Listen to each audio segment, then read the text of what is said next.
starting options. So just give your project a name. I've named this one Clinic Demo. As you can see, it was my recent one. And then determine where you want to save it. So I've saved mine in my user file. And then in documents, I've created a StoryBoard Pro folder, just so I can probably find this on other computers, I'm pretty sure. Yeah. So find out where you want to save it to. You need to establish that project directory initially. And then like Harmony and like everything else, you want to make sure that you're set to 25 frames per second, because that is the New Zealand standard, not 24. So it'll be on 24 by default. Just jump over to 25, the second drop down option in camera size. Everything else is fine. Oops. If you want to make it 4K, you can change those settings, but I'll just leave it as is. And then you just press create project.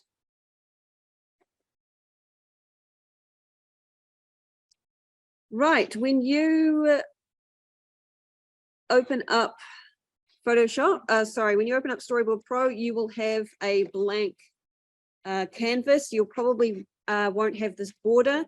If you want to make it look more like a sheet of paper with the film dimensions, you've just got these camera, these viewport settings down the bottom. If you just hit that, I'm not muted, am I? Okay, good.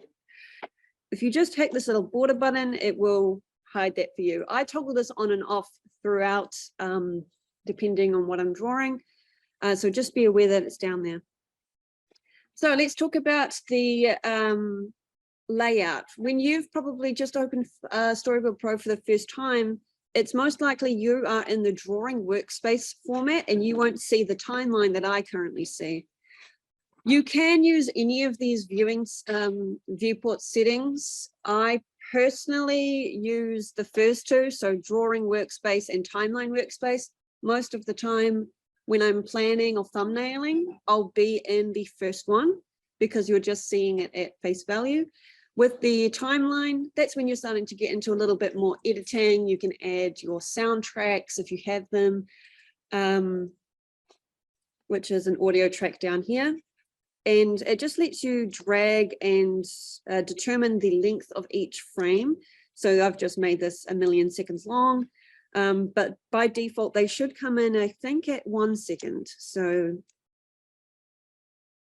25 frames for us. This little, so jump on timeline view just for this demo. It will probably snap your StoryBoard Pro onto the next screen, so you might have to drag it back down. To zoom in, you can use this little slide bar, and you can just see your whole composition. If you've got lots of frames, it's really useful. But for now, we'll just leave it kind of at default. You can slide this up and down if you've got lots of working files and layers on here. I don't typically have many. I usually will have just drawing or just drawing in one audio track, but just know that that's there for you. Right, so let's look at this main space. We've got the paper kind of viewport, and then along you have got all of your layers. So for you, it will probably just have background and A. You can create new layers in here, name them and everything. We'll do that in a sec. With your toolbars, you have got a lot of the classics. You've got paintbrush, eraser, pencil, text, fill, and rectangle. You've also got the eyedropper, which looks like an ice cream, and pan.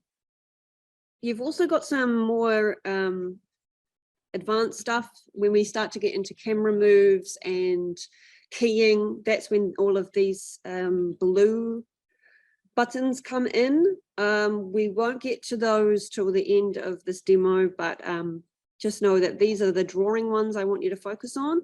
These are the camera ones and the keying ones. And I never use any of these, so I don't know what those are about. Oh, it'll be a light table. Right, and then at the top, we've obviously got our little save. We've also got save as, open and new. You've got your undo and redo up the top. and obviously those different workspace settings. Over here, we have got the add panels and add scene buttons. So you can go up here to create new panels or entirely new shots. So they just hover over them and you can see what they do. So new sequences, new shots. You can duplicate your panel. So if I wanted to duplicate this one, I can just hit that and it's created a new one right next door, same length. You can delete them as well. So it's all up there, those little hotkeys. We've got our playback buttons over here. You can skip ahead to the end of the panel. If you've got a really long shot that has camera moves throughout, you can just do that quickly and then create a key on that frame. Again, I'm not sure if we'll be able to get into keying today, but we'll see what we can do. You have got the loop button, so when you're playing your animation, it'll just jump back to the start for you if you have that ticked on. The enable audio button is also next door. If you are sick of hearing the audio over and over, you can just turn it off. Right. We've got the onion skin button on as well, as an option where you can see the panels ahead. The reason mine looks really crazy right now is because I have lots of fill layers for my background. You probably won't have these in the planning stage. You probably have just line work, which will be a lot easier to see. So that's why mine looks crazy, but we'll show you that in a bit. Turn those back on. Okay, so those are the kind of, oh, sorry. And then the tool properties window over to the side. So if I go to my paintbrush, for example, you have got all of these different brush options. There's lots of really great ones in here. Actually, I use a lot of these for different reasons, usually to make a background more interesting, for example, so that it's not just so flat. You can also edit these. So I've got one here called Page Brush, which I've made. And we'll just run through making brushes because they can be a little boring, actually. So this is a solid brush 4 that I've got. It's got a little bit of a taper, which is nice, but it's fairly uniform in terms of its stroke. The one that I have done has got a little bit more of a tapering to it, and it's got just a little bit more flex and tilts. Just kind of makes things a bit easier. Right. You've also got your color options down here. You've got swatches. You can save swatches for different projects. So a lot of the time, if you want to keep colors consistent, you can create swatches, export them, re-import them later.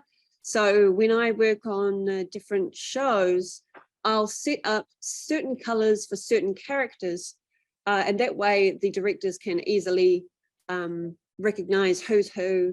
The animators can see who's who because they have a designated color, and I'll keep that color consistent throughout the series by having a swatch that I import regularly. Cool. Okay. What else? So tools. The hotkeys for tools are a little bit whack, so I always change them. I change them to be consistent with Photoshop because it's just less to remember. Right, so the way we go about that, so if you do notice your brush won't turn on with B, your eraser won't turn on with E, mine do because I've already changed it. I'll just show you how to do that too.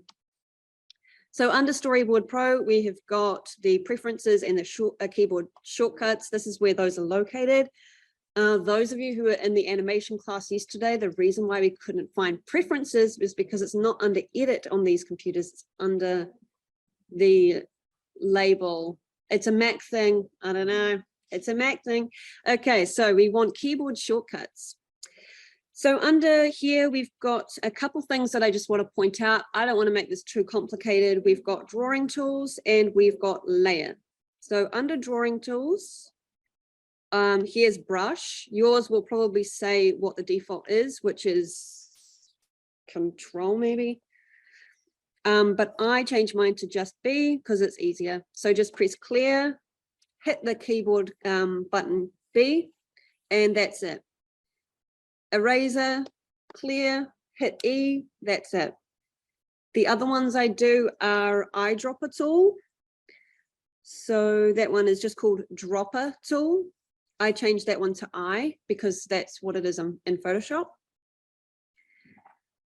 So yeah, brush, dropper, eraser. I also do fill, which is called paint tool. So if you look for paint tool, I change it to G again, because that's what it is in Photoshop. If you get a dialog box saying this is already a hotkey, just have a look at what it says that it is. If it sounds important to you, you can leave it.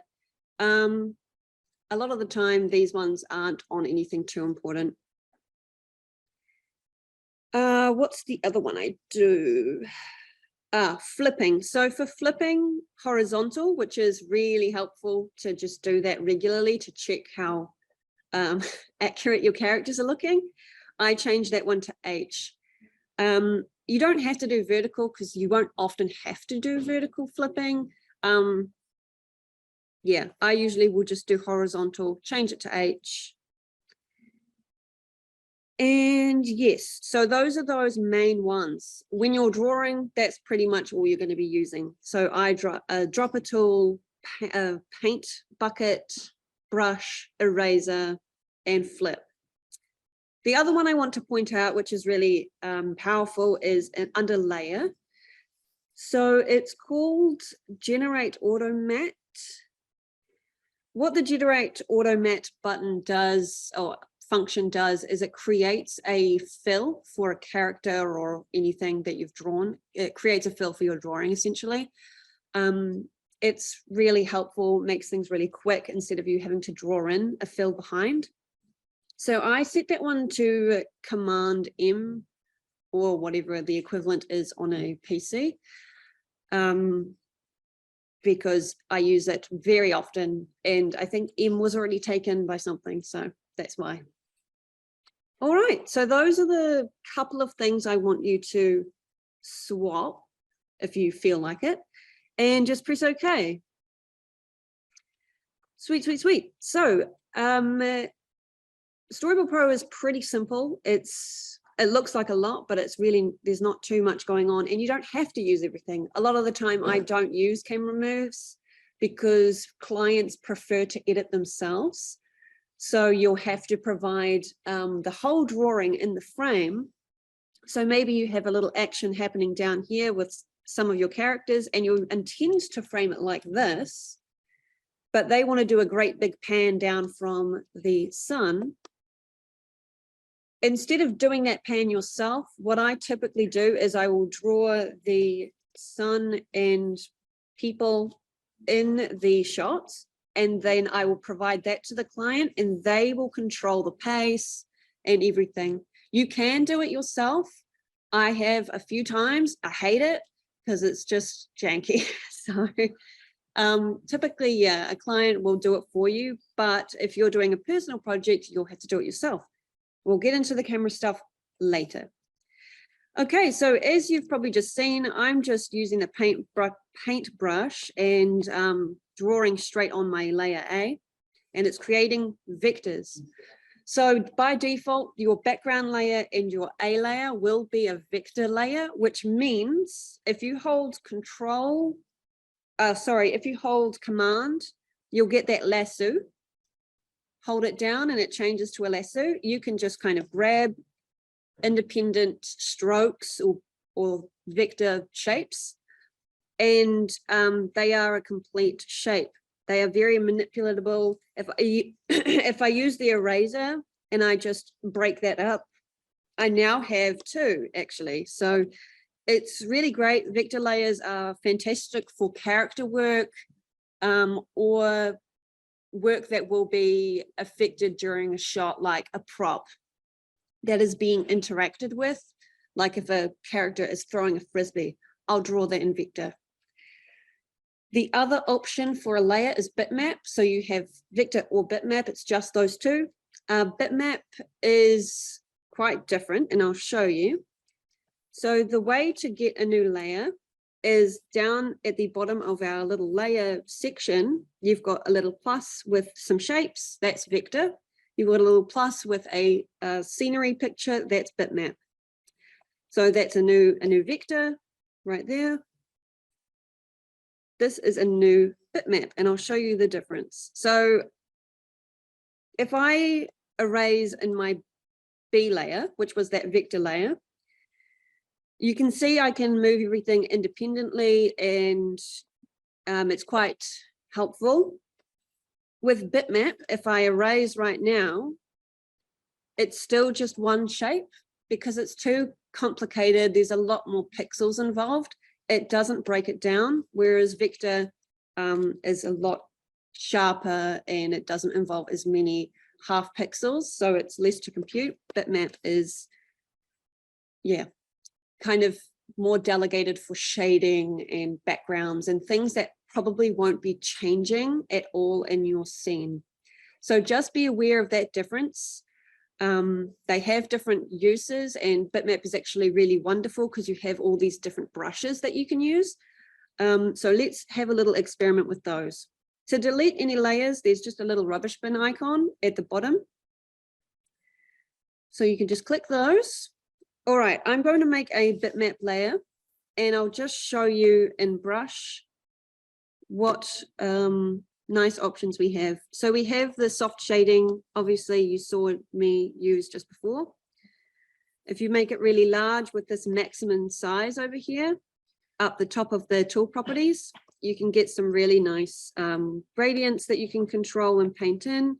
You can change the opacity very easily as well if you want to do a slow build up. So that can look quite nice. That's what I've done with the sky in this shot. And then you can also erase with soft eraser. You can't erase with soft eraser in vector layers. You can only do it in bitmap layers. So that's where that control kind of comes in, where you get some soft gradients. So that's quite nice. All right.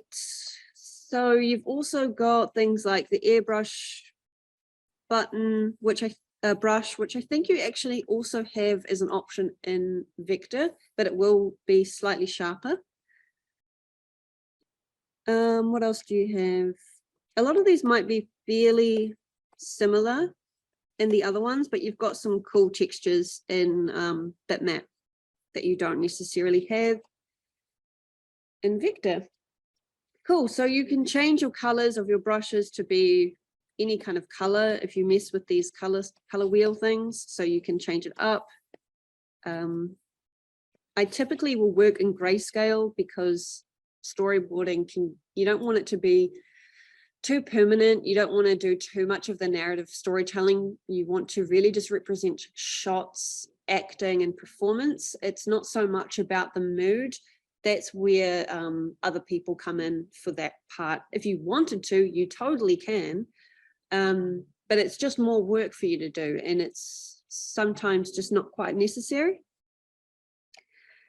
So what else?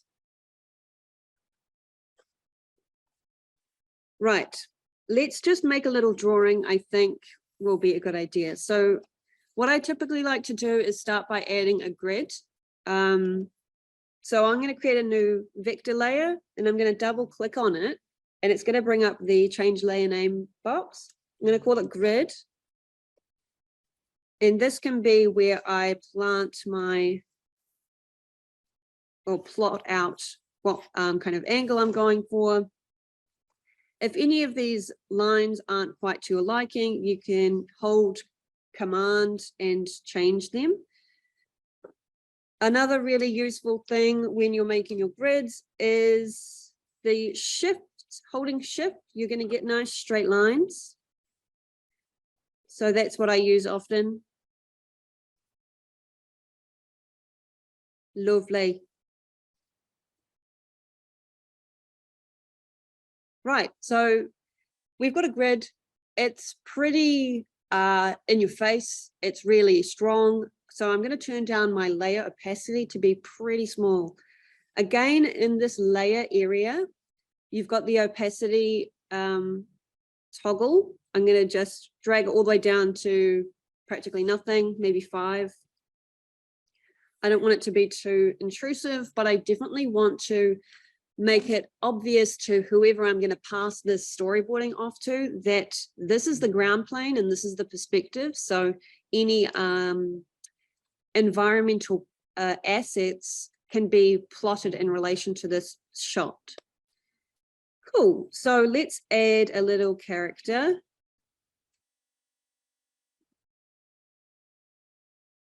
Right here.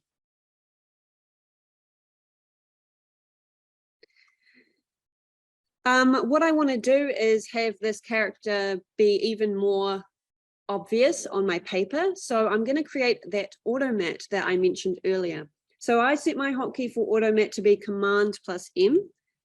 It's going to come up with this little window where it's asking you, some setting options. I always want to create a mat on a new layer. I don't want to do it on the same layer because I may want to change the color. So always leave create mat on a new layer on. You can change the color here now, or you can change it later. I usually, because I'm working quite fast, I'll just go, yeah, whatever, I'll do that.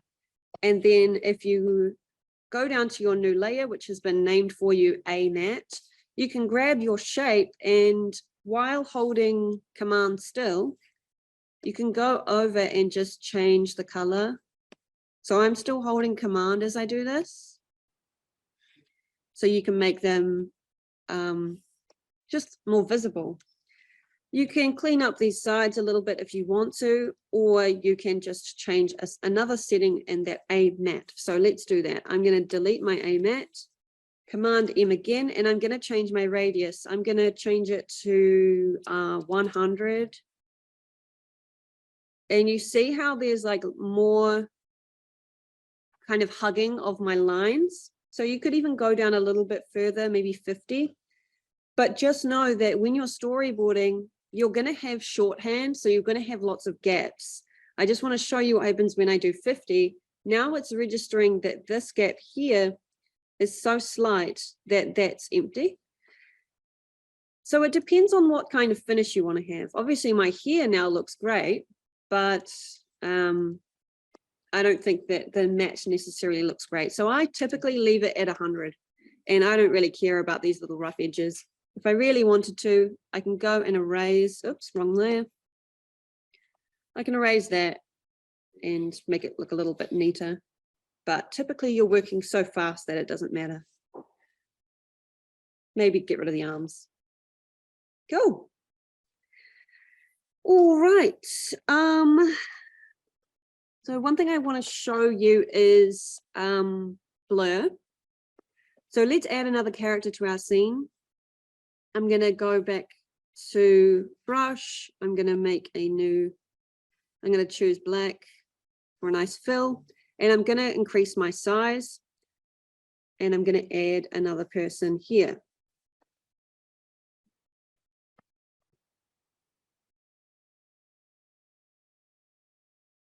Right.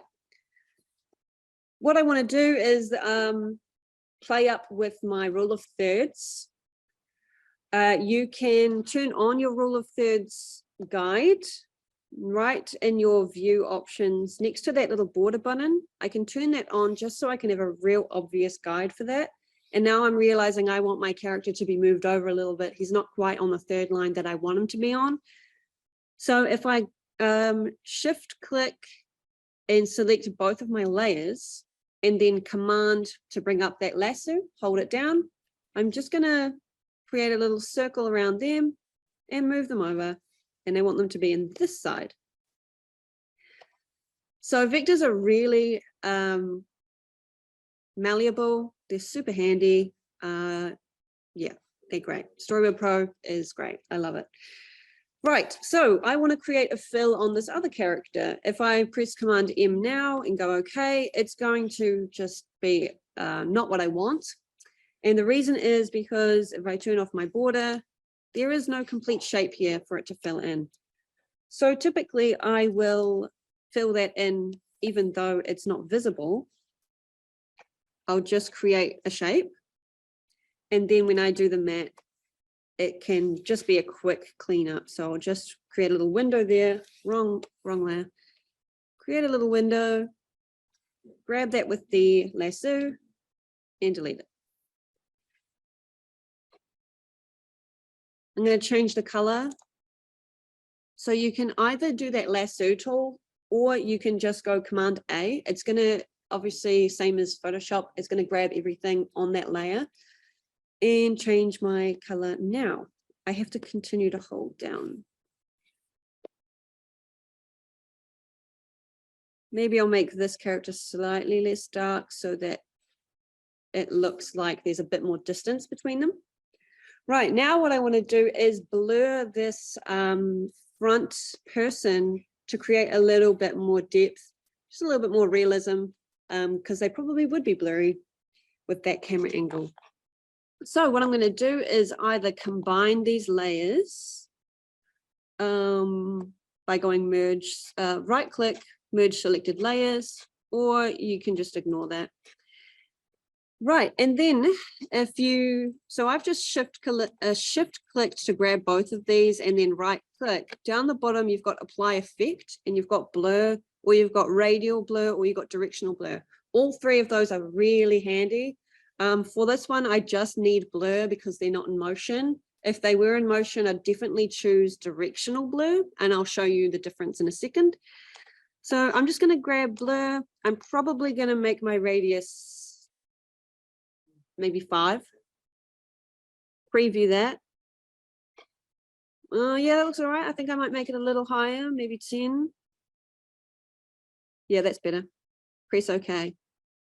And it's going to convert it to a bitmap layer. So this will happen every time you blur a layer. It will convert it to a bitmap layer because of all of these new soft, slightly translucent pixels. So just be aware that that is going to happen. What I definitely recommend, so I'm just going to go okay, let it do its thing. If you ever wanted to change this character, like, oh wait, I actually want to lower that hand, make those lines there just a bit lower and fix that arm. You can't do that now, you have to start again.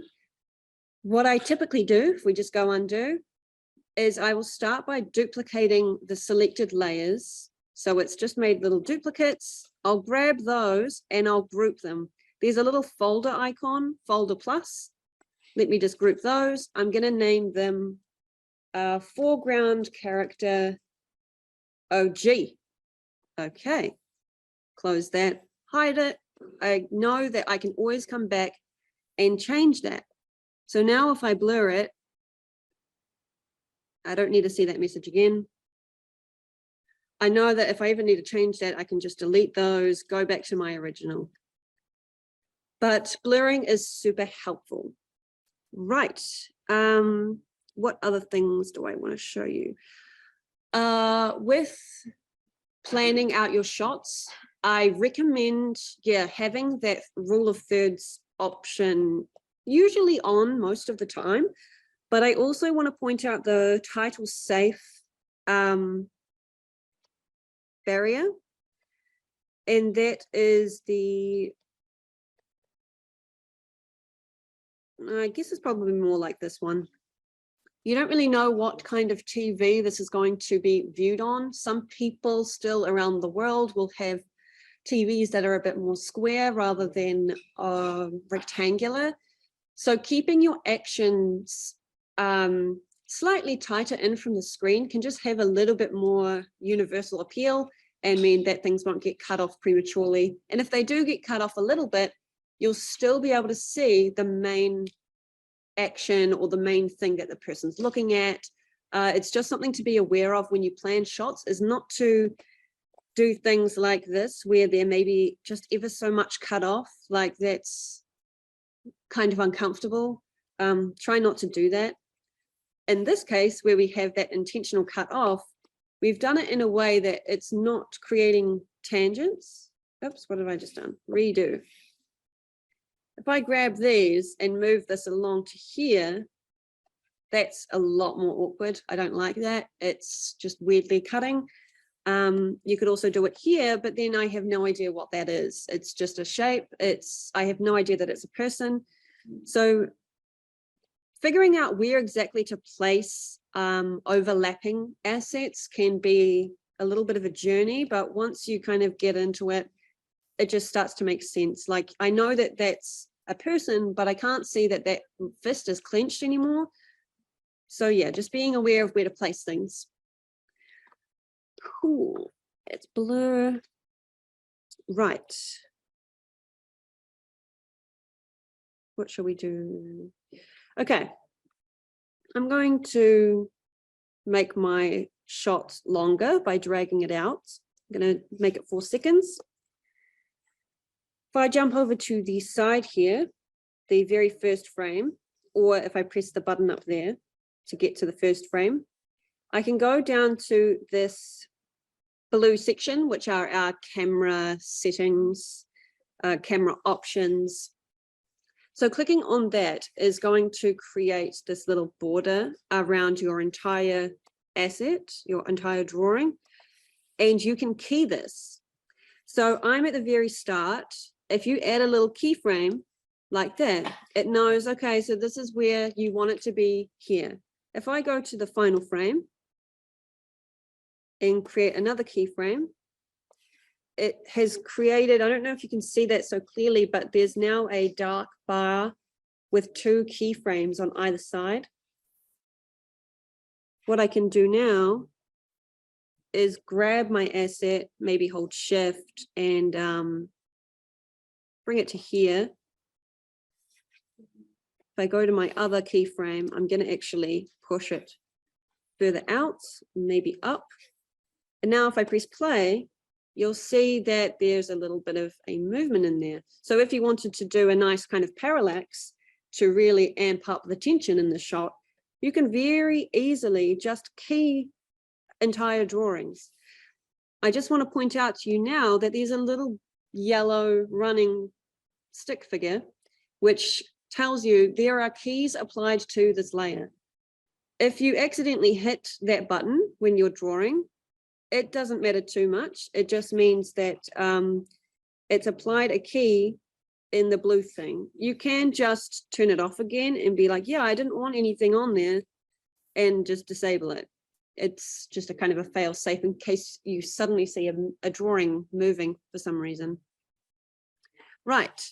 You can also disable these. So if I don't want that move anymore, maybe I'm like, actually, I like the way it is in this exact position and I don't want it to move anymore, you can just turn it off. And now it's still. Pretty basic, right? Super useful.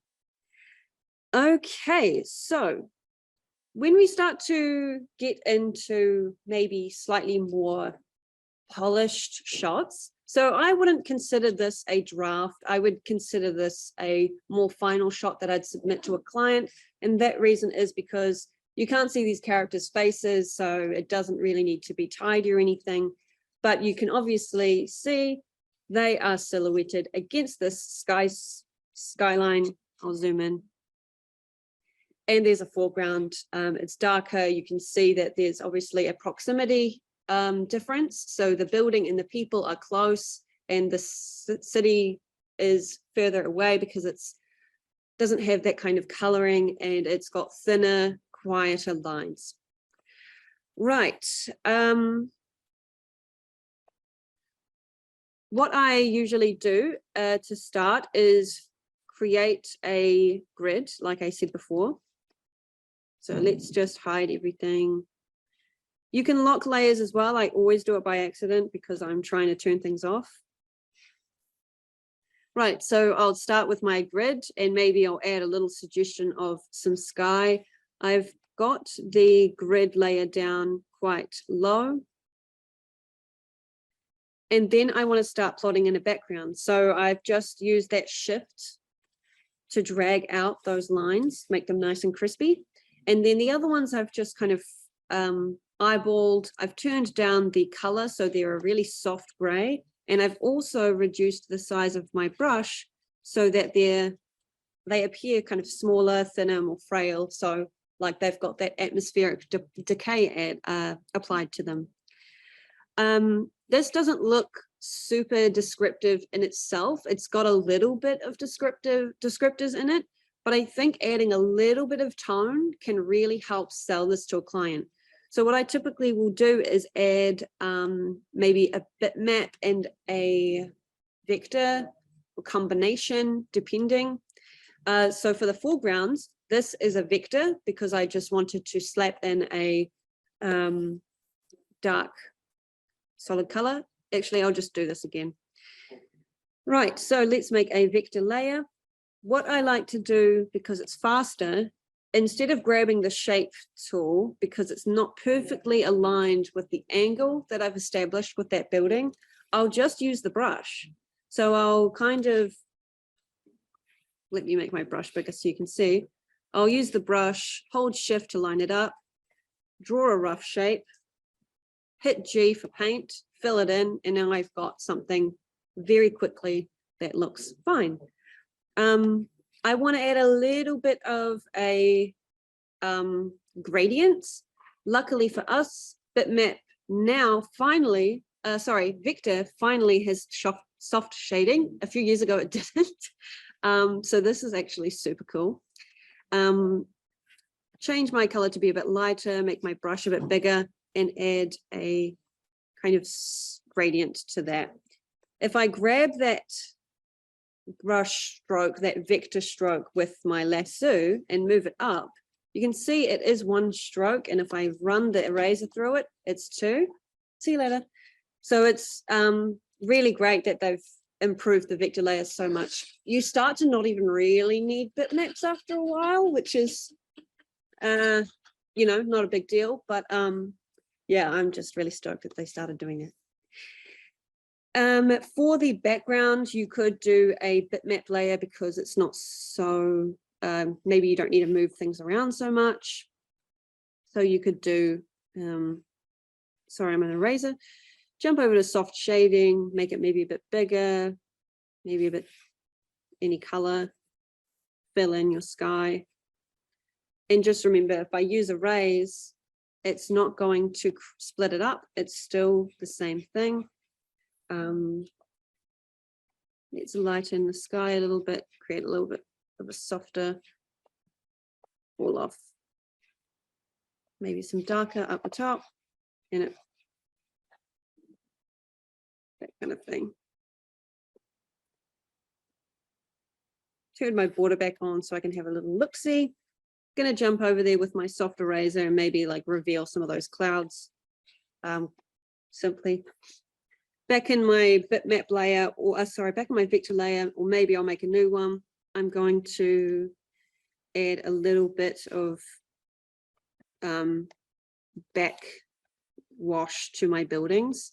So the one really cool thing about StoryBoard Pro is that it doesn't have the background color pure white. So when you paint with pure white, it looks slightly brighter. So that's really handy. Yep, so you can just fill these in. Maybe I can just connect these up and then use my paintbrush tool to fill them in, or you could just use a bigger brush by increasing the size and just doing it that way. It's obviously overlapping where I don't want it to, so I can just move that layer down one by dragging it.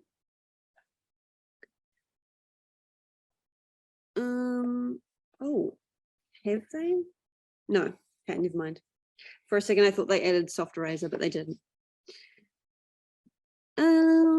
Yeah, so add some people. In this layer, I've also just used vector. So I used that soft brush and have created a little bit of a shadow. Right, and then I'm happy with that one, and I wanted somebody to come in now. I'm just going to go back to my old one quickly. Delete this dude. But I want to have a little bit more control here. So if you don't necessarily want to have a camera move, I know I try to avoid having camera moves at all costs because it's boring. I will create a duplicate of this layer, grab these two layers, Control A, and then just move them slightly off. And now it's a little bit more stepped.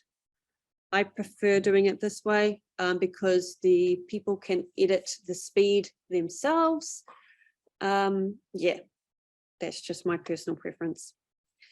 Right, we could blur this as well. So again, that was just holding them down. Sorry, grabbing both of them by holding. Oh, it's not actually shift, is it? Oh, it is shift. It's shift and it's control. That's handy. Apply effect, blur. Cool. I want to do that. Apply. Actually, no, I don't want to do that yet because I want to do a rack focus. Good old rack focus. I'll blur this one and this previous drawing. And then I'll have it sharpen and have the background get all blurry. So now I've got some nice rack focus happening here. Cool, eh? Right, so as you can see, storyboarding is pretty simple in this program. It's just drawing and erasing and changing a blur, duplicating a lot, and just keeping track of your layers. If you have too many things happening in a panel, it can get a little bit crazy. So I would keep it to a point where you can see them all in one go and you don't have to get the scroll bar. Right, so let's make a new shot by pressing the new shot button instead of new panel. And you can see that they're divided by a little break. If I add some more panels, it'll look more obvious. You can change these colors if it's not as obvious to you. So I'm just grabbing the last panel, holding shift, grabbing the first panel, right click, set color, orange or something. And now I've got a nice, very obvious difference between those two shots. Let's just delete this one because I don't need it. And then if we drew in this one,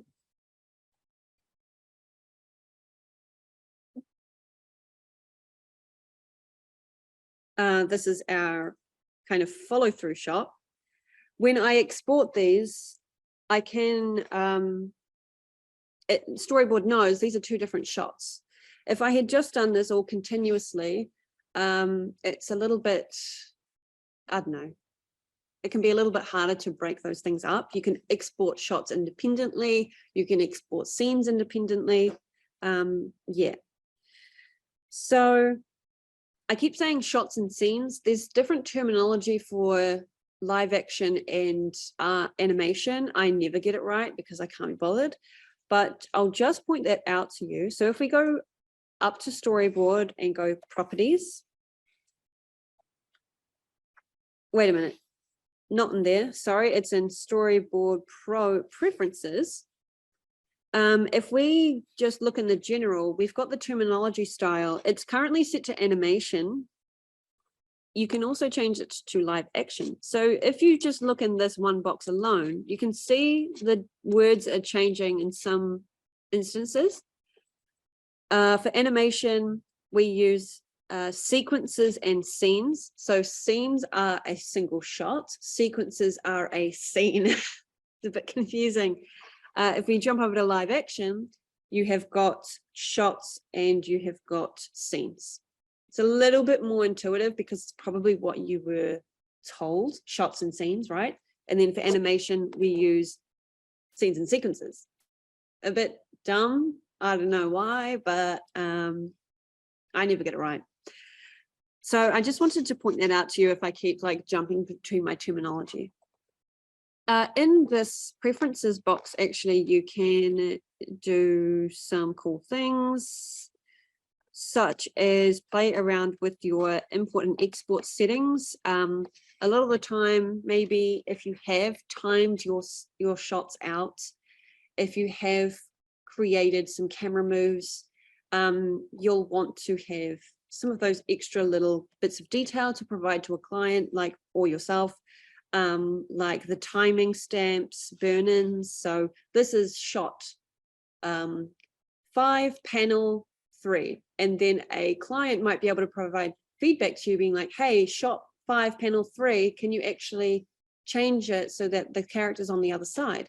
So this is all a little bit more complicated. We start to get into these things called burn-ins.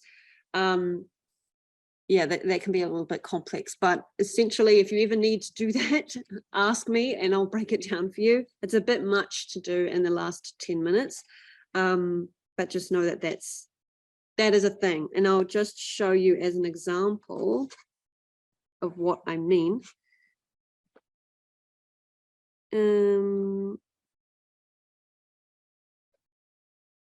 I'll just grab this.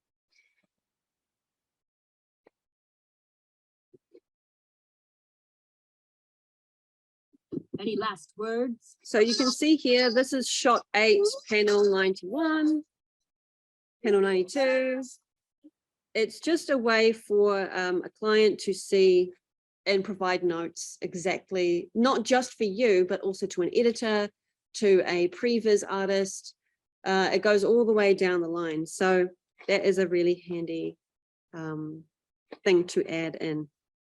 We've also got timestamps up here, as well as a just kind of duplicate of the panels. Yeah, it's all a little bit confusing, but cool. So what I want everyone to do in these last 10 minutes is to experiment with these settings, get a little bit comfortable with it, have a little draw, have a little play. Oh, I will quickly just show you, because I forgot, how to change a brush. So for example, you wanted to create one that's tilted like this one. I'm just going to grab solid brush 4, it doesn't matter what one, and I'm going to click this little arrow, and it's going to bring up the vector brush properties. What I like to do is maybe keep the size normal, because you can change the size very easily with either the bracket buttons like in Photoshop or with that slider. So it doesn't matter to change that. I will change the roundness and angle. So I'm going to pinch it down, squeeze it, and I'm going to tilt it to the side.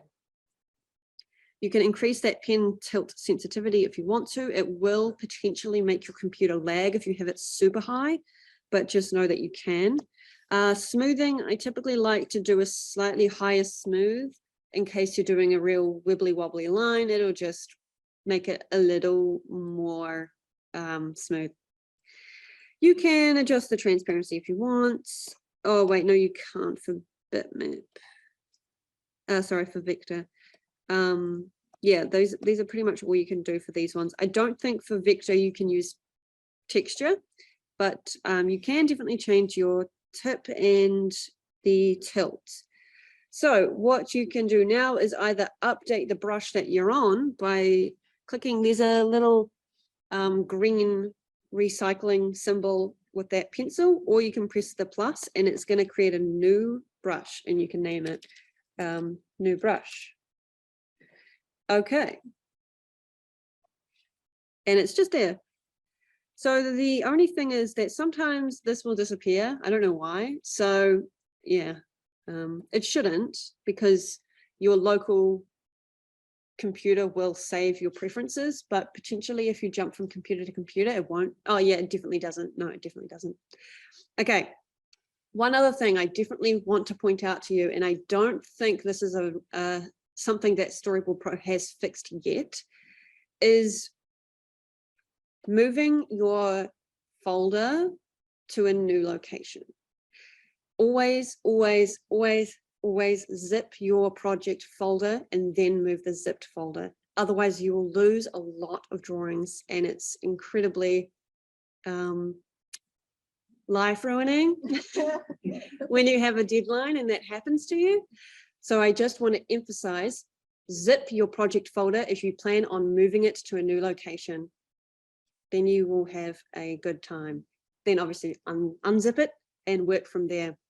The other thing that I want to tell you about, and hopefully I can just show you, if I go to Finder, Document, StoryBoard Pro, Clinic Demo. how do I view, how do I view like details on these things?